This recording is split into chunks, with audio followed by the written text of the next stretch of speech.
Meanwhile, the Palawan Council for Sustainable Development, or PCSD, demands the foreign Chinese vessel that rammed the Pag-asa Reef to be liable for the damages it costed. Our Patrick De Jesus provides the details in this report. This is the parachute anchor discovered by divers from the Palawan Council for Sustainable Development during their environmental assessment at Pag-asa Reef 1. It is believed to have been left behind by a Chinese maritime militia vessel that ran aground in the area last month. Broken and damaged corals were also found, possibly as a result of the parachute anchor from the Chinese vessel. We conclude, based on our observation, that the damages on the reef dyan po sa impacted area ay caused by yung drag mismo nung reef anchor. According to the PCSD's assessment, over 400 square meters or 30% of Pag-asa Reef 1 sustained damage. The estimated cost of the damage reaches 11.1 billion pesos.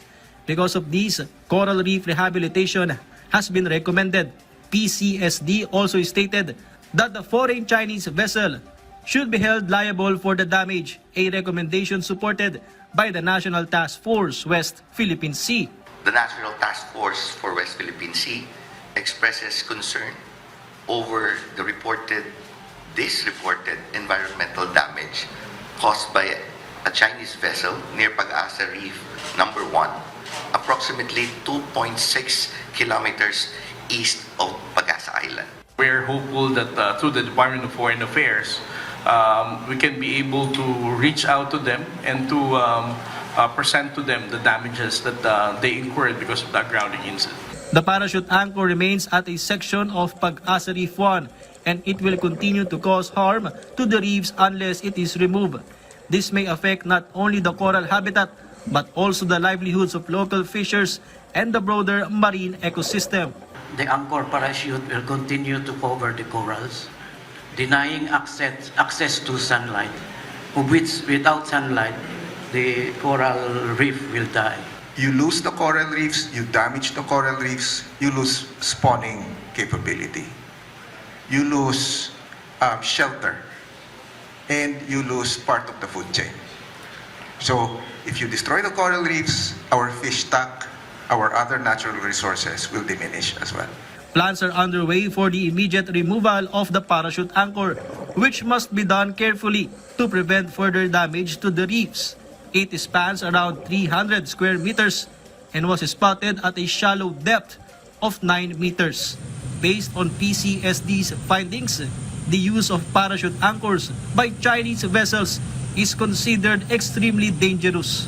I'm not sure what is the specific reason why they changed from the traditional anchor to parachute anchor. But as what we have seen, the danger of the parachute anchor, especially in those areas na mayroong coral and mga mababang area na maritime features, this is very dangerous, no? Kasi nakakadrag siya.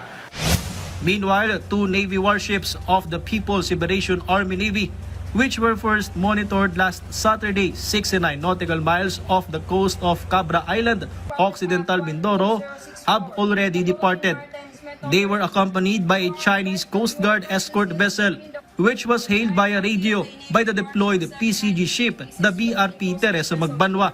The PCG continues to monitor this China Coast Guard vessel. It remained to be being shadowed by the Philippine Coast Guard in the vicinity of Bajo de Masinloc. But with regard to the PLA Navy warships, it's no longer within our own exclusive economic zone. It already went westward.